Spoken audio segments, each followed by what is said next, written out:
Assalamualaikum warahmatullahi wabarakatuh. Selamat pagi, siang, sore, malam, rekan-rekan sekalian, dan juga Ibu Dr. Prima Dewi Purwonasari yang saya hormati. Saya Dimas Ahmed Surya dari Teknik Kimia 2025 dan juga bersama teman-teman saya.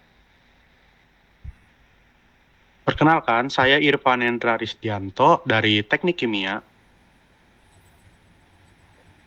Perkenalkan, saya Nela Anjani dari Teknik Industri. Dan perkenalkan, nama saya Rifat Nuarta dari Teknik Kimia. Hari ini kami akan memaparkan hasil analisis kami mengenai matkul berpikir komputasi dengan pembahasan kami yaitu Design of an Adaptive Classroom Learning System using Computational Thinking.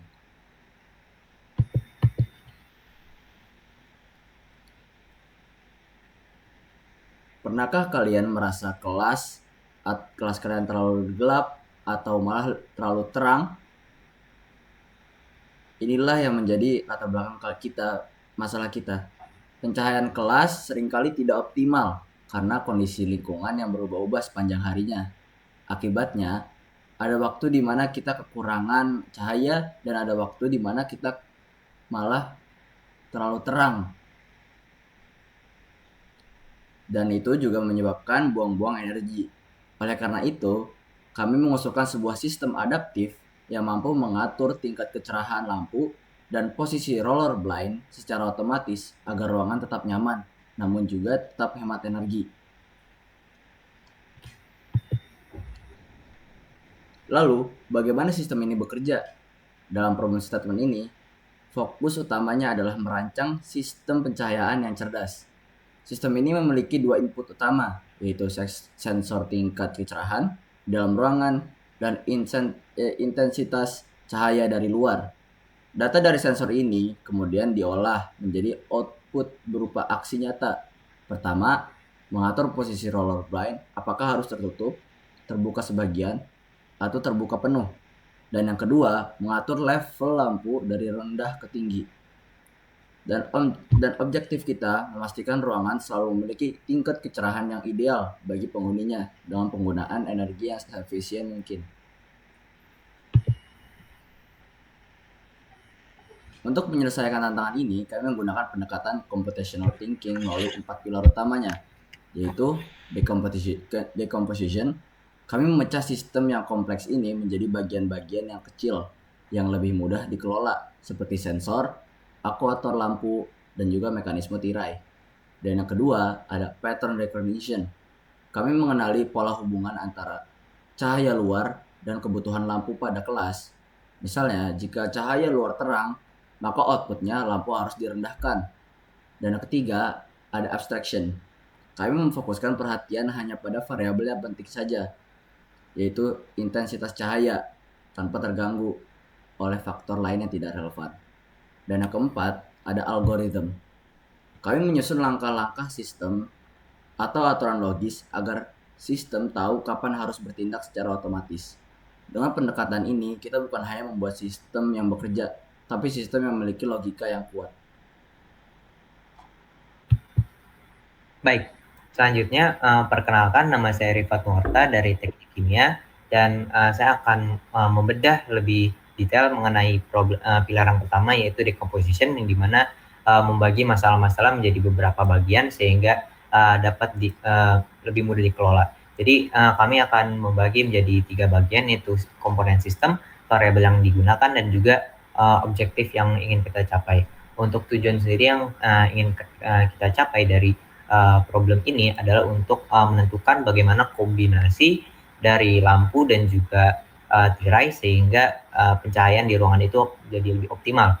Lalu untuk komponen sistem yaitu terdiri dari sensor cahaya di dalam ruangan dan juga di luar ruangan, lalu sistem kontrol lampu, sistem kontrol tirai, dan juga motion sensor atau sensor pergerakan, yang dimana penggunaan sensor gerak ini akan dijelaskan lebih lanjut pada slide berikutnya. Lalu untuk variabel yang digunakan adalah intensitas cahaya di luar ruangan, intensitas cahaya dalam ruangan, tingkat pencahayaan lampu, dan juga posisi dari tirai. Lalu untuk pilar selanjutnya adalah pattern recognition. Jadi dari pola-pola yang di ruangan ini, kondisi ruangan, kita bisa mengobservasi polanya. Yang pertama, jika di luar ruangan itu kondisi cahaya itu sangat terlalu terang, maka akan membuat cahayanya akan jadi terlalu terang juga. Jadi solusinya adalah menutup dari tirai tersebut agar tidak terlalu terang. Lalu kemudian jika cukup terang, maka kondisi di ruangannya akan menjadi optimal, sehingga solusinya adalah mematikan lampunya. Lalu jika di luar ruangan itu moderat atau biasa-biasa saja, sehingga membuat ruangannya sedikit gelap, maka kita bisa nge-set lampunya jadi low level. Lalu jika misalnya terlalu gelap, solusinya adalah nge-set lampunya ke yang paling tinggi. Lalu dari pattern-pattern ini bisa dijadikan sebagai basis dalam pembuatan algoritma nantinya. Kemudian abstraksi ini merupakan pilar ketiga yang dimana kita hanya mementingkan data-data yang penting saja untuk kita kelola agar menjadi lebih simpel dan mengabaikan beberapa variabel yang tidak berguna. Nah, lalu untuk input sendiri variabel yang penting itu untuk pada input adalah intensitas cahaya di luar ruangan, di dalam ruangan, dan juga jumlah orang yang ada di ruangan tersebut. Nah, ini seperti yang sebelumnya telah dijelaskan bahwa penggunaan motion sensor ini untuk mengecek apakah ada orang di dalam ruangan tersebut. Jika tidak ada ruangan, maka lampunya bisa dimatikan untuk menghemat energi. Lalu outputnya adalah posisi dari tirai dan juga tingkat pencahayaan lampu. Lalu kami menargetkan ruangannya itu pada di rentang 300 sampai 500 lux, karena itu merupakan kondisi optimal dari sebuah pencahayaan di sebuah ruangan. Lalu hal-hal yang kami abaikan itu seperti cat dinding, lalu jumlah orang, sehingga membuat sistemnya menjadi lebih simpel. Kemudian dari pattern recognition tadi, kita bisa membuat algoritmanya yang cukup general. Yang pertama adalah ngerit sensor cahaya yang di dalam ruangan dan di dalam ruangan dan di luar ruangan. Nah, lalu dari data itu kita bisa olah jadi bagaimana peletakan dari tirai tersebut, lalu kemudian menentukan seberapa terang dari cahaya lampu. Nah, lalu dicek apakah sudah optimal atau belum. Lalu jika masih belum, maka bisa diulang lagi sampai kondisinya optimal. Dan ini merupakan contoh datanya, misalnya dari di siang hari, cahayanya terang sekali, sehingga solusinya adalah tirainya sedikit ditutup, lalu lampunya dimatikan. Lalu misalnya ketika sedang berawan, kondisi dalam ruangannya 200 lux, sehingga tirainya bisa dibuka, lalu di set lampunya pada level low. Lalu ketika sore hari, kondisi ruangannya sekitar 120 lux, sehingga tirainya bisa dibuka juga, lalu lampunya di set ke medium. Lalu pada malam hari, karena tidak ada cahaya yang masuk ke dalam ruangan, maka solusinya adalah menutup tirainya dan juga mengeset lampunya ke level yang paling tinggi. Oke, terima kasih Rifat atas pemaparannya. Di sini saya Irfan Risdianto dari Teknik Kimia akan melanjutkan pembahasan dari Rifat. Oke, jadi klasik algoritma yang kita gunakan adalah greedy algorithm, di mana kita memilih solusi terbaik di masa itu dan tidak mengecek kemungkinan-kemungkinan yang tidak terlalu penting gitu. Nggak semuanya kita cek. Di sistem ini kalau misalnya dilihat itu ada kombinasi dari level tirai dan lampu yang lebih dekat ke optimal pencahayaan. Oke, boleh di next. Oke, lalu bagaimana sih flowchart di sistem kami? Di sini ada dimulai dari start tentunya. Lalu untuk variabel di proses setelah start, di variabel itu ada indoor underscore lux sama outdoor underscore lux. Dia nilainya adalah integer atau bilangan bulat. Terus ada lamp status itu untuk mengeset lampu agar levelnya low, medium, high, atau off. Lalu ada blind pause untuk tirai tertutup, sedikit terbuka atau terbuka full. Lalu ada variabel occupied itu boolean itu maksudnya ini kondisinya true atau false. Jadi antara ada atau tidak orang di dalam ruangan. Turn on itu sistemnya untuk sistemnya. Apakah operator ingin menyalakan sistemnya atau tidak. Nah, maintenance mode itu untuk menghentikan sistem secara keseluruhan. Itu sama semuanya boolean. Berarti true or false condition. Lalu lanjut ke yang jajar genjang. Di situ adalah input. Nah, inputnya ini di sini ada sensor A. Sensor A ini untuk mengecek tingkat cahaya indoor. Lalu sensor B itu untuk outdoor. Lalu sensor C adalah motion sensor untuk mengecek apakah ada orang dalam ruangan.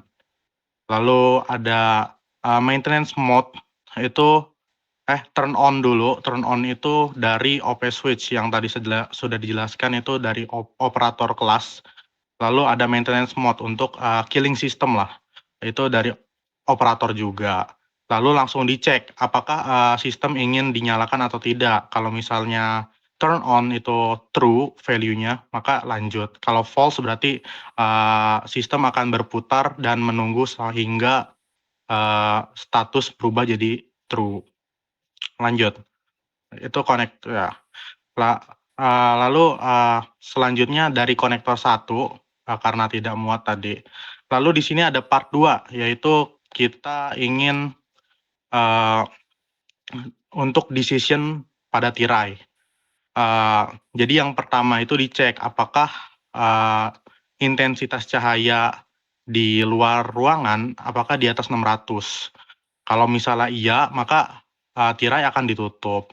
Kalau misalnya tidak, maka lanjut ke condition selanjutnya, di mana dicek apakah cahaya luar ruangan lebih dari 300 dan kurang dari 600, berarti di antara itu, maka tirai akan dibuka setengah atau ya nggak kebuka banget. Lalu kalau misalnya conditionnya false, berarti cahaya di luar ruangan itu di bawah 300, maka itu berarti tirai akan dibuka. Lalu lanjut semuanya di connecting ke konektor 2. Lanjut next. Oke, di flowchart part 3 ini itu membahas tentang decision untuk lampu. Di mana dimulai dari konektor 2 di atas, lalu lanjut ke condition, dicek apakah intensitas cahaya di dalam ruangan kurang dari 200. Kalau misalnya kurang dari 200 berarti gelap ya, berarti lampu di set ke tinggi, high.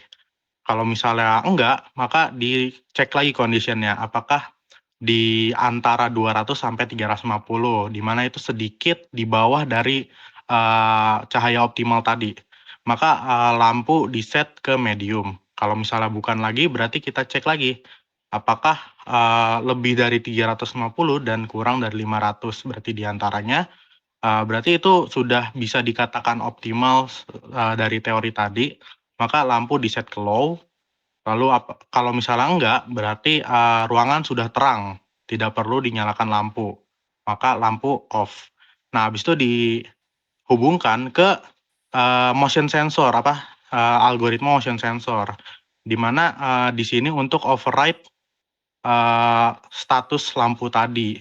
Kalau misalnya kalau nggak ada orang, maka semua status tadi diabaikan dan di set ke off. Kalau misalnya ada orang, maka langsung lanjut ke konektor 3.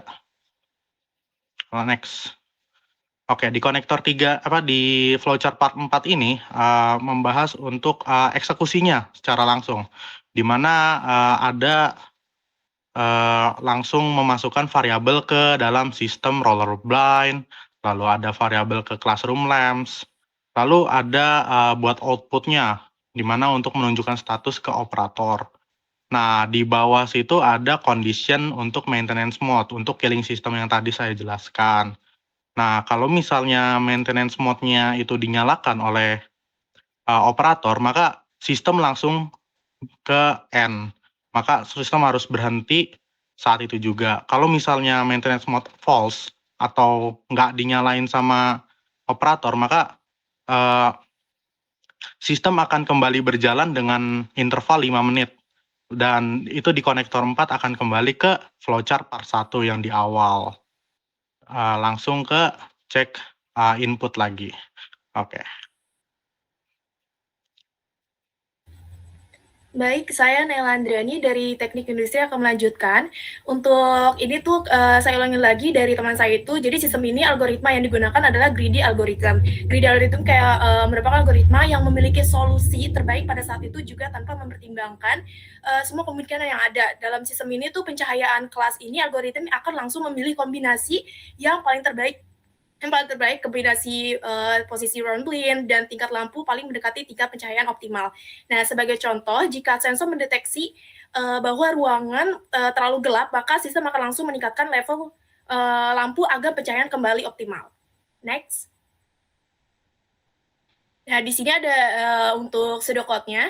Pada saat ini kayak ditampilkan pseudocode dari sistem pencahayaan adaptif yang telah dirancang. Jadi pertama itu sistem menganalisasi beberapa variabel seperti nilai cahaya dalam ruangan, cahaya luar ruangan, status lampu, posisi roll blind, terus serta status apakah ruangan sedang digunakan atau tidak. Nah, selain itu sistem membaca dari data beberapa sensor, yaitu sensor cahaya dalam ruangan, sensor cahaya luar ruangan, dan sensor keberadaan orang di ruangan. Nah, kemudian sistem menentukan posisi roller blind berdasarkan intensitas cahaya dari luar ruangan. Selanjutnya, sistem menentukan tingkat lampu berdasarkan tingkat pencahayaan di dalam ruangan.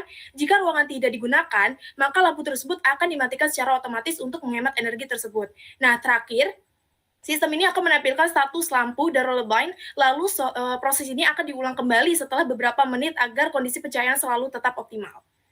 Next. Nah, untuk pada bagian ini ditampilkan analisis dari algoritma yang digunakan. Sistem ini kayak memiliki beberapa kelebihan seperti dapat menghemat energi listrik, menjaga kenyamanan pencahayaan saat proses belajar, serta bekerja secara otomatis tanpa perlu pengaturan manual.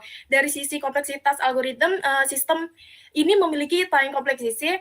Hal ini kayak karena sistem hanya melakukan beberapa pengecekan kondisi sederhana sehingga proses pengambilan keputusan dapat dilakukan dengan cepat.